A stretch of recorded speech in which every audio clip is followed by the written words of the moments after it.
I put together a little video of our trip out to Sturgis this past summer. Took this trip with two of my good friends, Chris and Danny. We began our second day by leaving Marion, Illinois, and stopping by the Gateway Arch for a quick photo op. And then we continued to head west. Our lunch stop for that day was in a little town called Macon, Missouri, and we ate at the Apple Basket Cafe. They had excellent food. We made our way over to Papillion, Nebraska, just below Omaha, where we spent the night with Ray and Kim.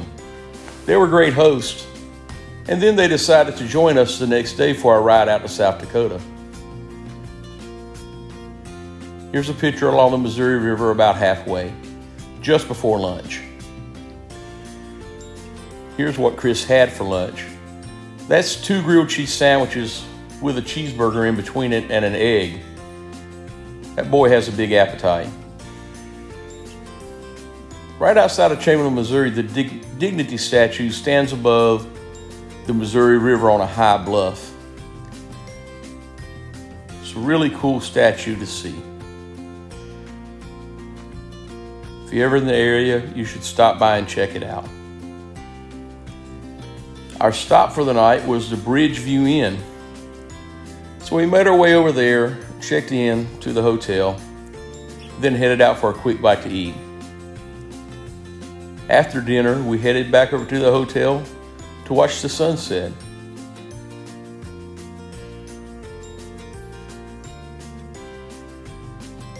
The next morning, we drank our coffee by the river and prepared to say our goodbyes to Kim and Ray. And then Chris, Danny, and I headed to the Badlands. Badlands National Park is east of Rapid City in South Dakota. It is a really cool place to see. I first visited there in 2009 with my son Zachary. Today, Chris, Danny, and I saw bighorn sheep and buffalo and prairie dogs as we were going through. From the Badlands, we headed over to our campground, the Spokane Creek campground on the Iron Mountain Road, about 7 miles east of Mount Rushmore. We got up early the next morning and decided to ride the Iron Mountain Road in a loop to Custer State Park. The next day, we took the Iron Mountain Road toward Mount Rushmore. Here's a video of that ride. The video starts as we are just getting ready to enter the first of 3 one-lane tunnels along this road. 2 of these tunnels are situated so that Mount Rushmore is framed in the distance as you go through the tunnel. You'll be able to see Mount Rushmore off to your right as we exit the tunnel. The Iron Mountain Road is part of the Peter Norbrick Scenic Highway. Senator Peter Norbrick was instrumental in bringing Mount Rushmore to be. He advocated for the monument he brought to South Dakota in hopes to bring tourism and dollars to his state. Well, I think it worked.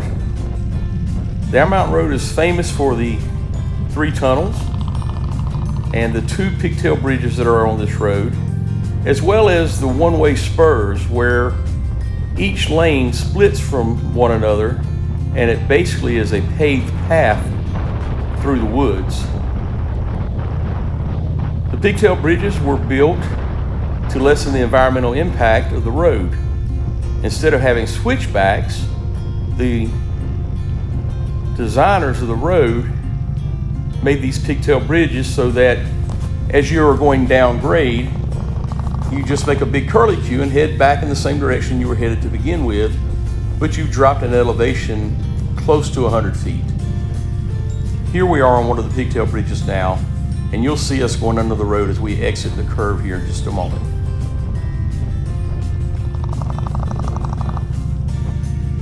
We're taking the Iron Mountain Road toward Mount Rushmore, and then we'll continue on the entire loop of the Peter Norbrick Scenic Highway.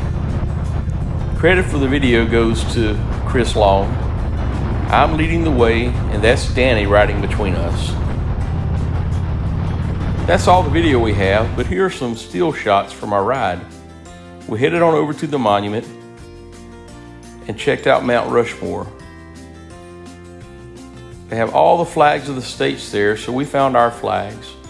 Here's a profile view of Washington. From Mount Rushmore, we head over to Crazy Horse. If you're ever in the area, you should go there and check out the Native American Museum. Then it was to the Purple Pie place for lunch. And of course, you gotta have pie. After lunch, we rode the Needles Highway and the Custer Wildlife Loop, where we saw no wildlife. The next day, we headed over to Devil's Tower. This would be a long day of riding as we had nearly 300 miles to cover. But it was a great day. The weather was beautiful and the roads were great. So after visiting Devil's Tower, we grabbed a quick bite to eat to head to the geographical center of the United States, Belfuche.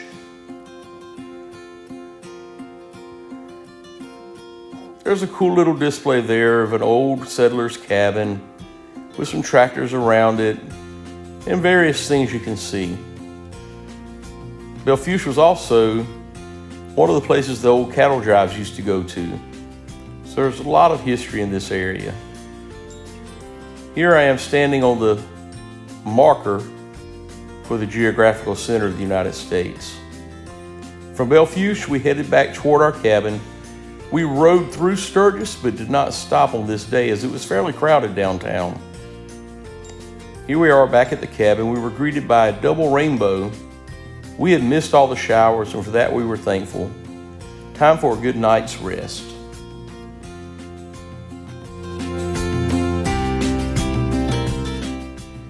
Our plan for the next morning was to ride over to Sturgis and get there a little before noon.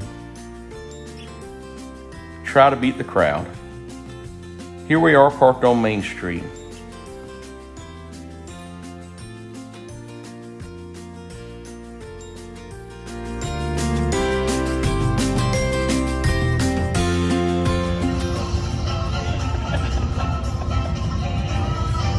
Ride it, Tim, ride it.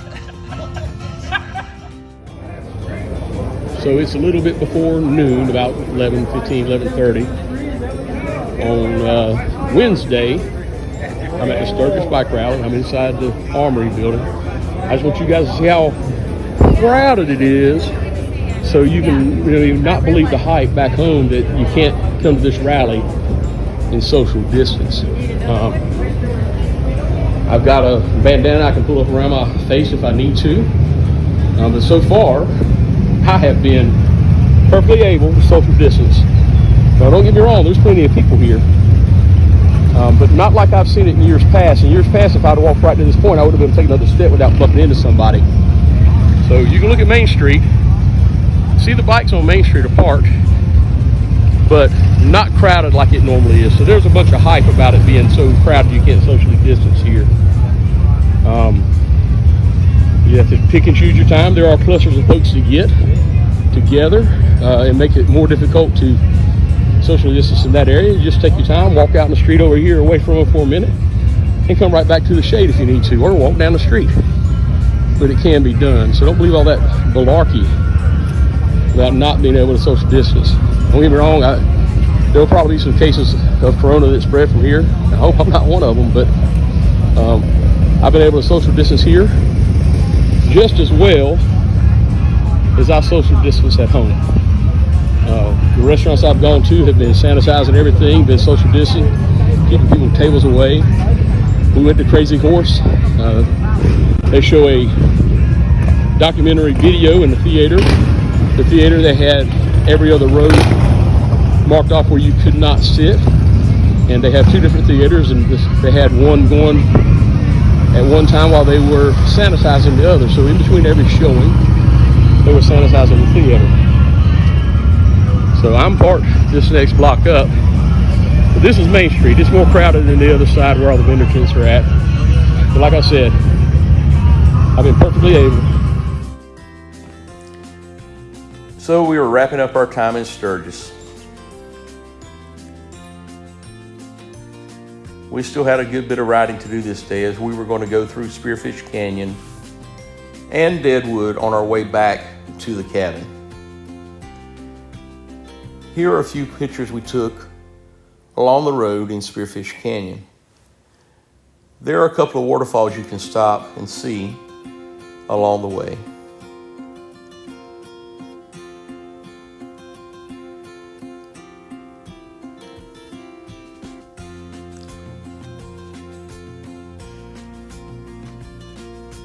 Our lunch plans were to stop at the Latchstream Inn restaurant and get some buffalo stew. And it was pretty tasty. They give you a large bowl inside of a bread bowl. After lunch, we made our way to Deadwood. Here are a couple of pictures on Main Street. And from Deadwood, our loop just carried us right back down Highway 385 toward our cabin. Here are a couple of pictures of Lake Petolia. We stopped there for a quick rest break and to enjoy some shade. This would be our last day of riding in the Black Hills as we were preparing to head home the following morning.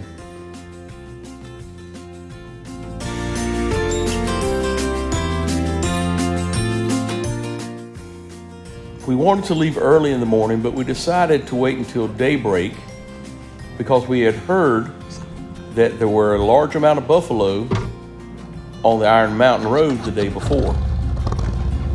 Here we are stopped because there are basically a herd of buffalo in front of us along the road.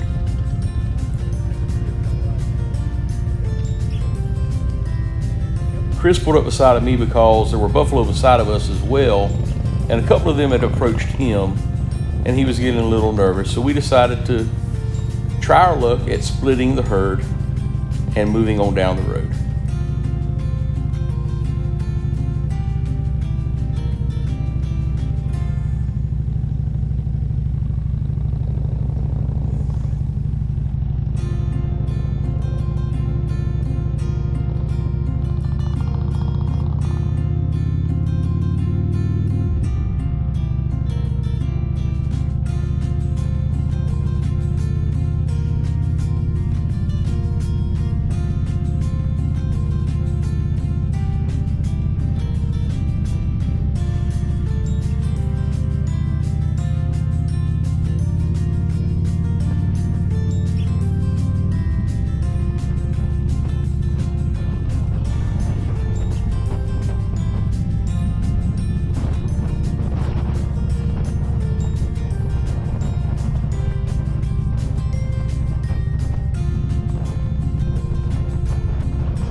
We thought we were pretty well clear of the buffalo, so we picked up the pace a little bit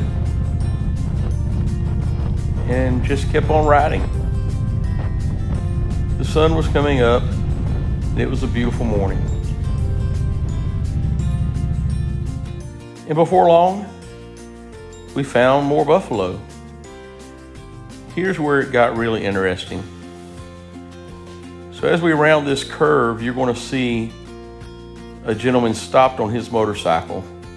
Just beyond where he is at, there was a mother buffalo and her calf standing in the middle of the road. The mother is standing on the yellow line, facing her calf. This stopped us. You can see the two dots there to the left. Those are the buffalo. After sitting here for a few minutes, we had to go because the buffalo behind us were coming up as well. I had to ride between the mother buffalo and her calf. Watch as she lunges toward me and takes the lane. Thankfully, I made it through there. Danny and Chris were able to go over on the other side.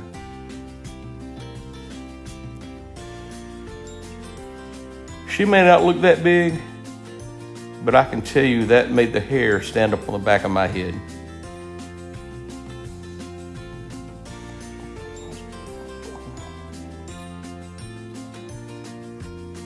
Thanks for tagging along.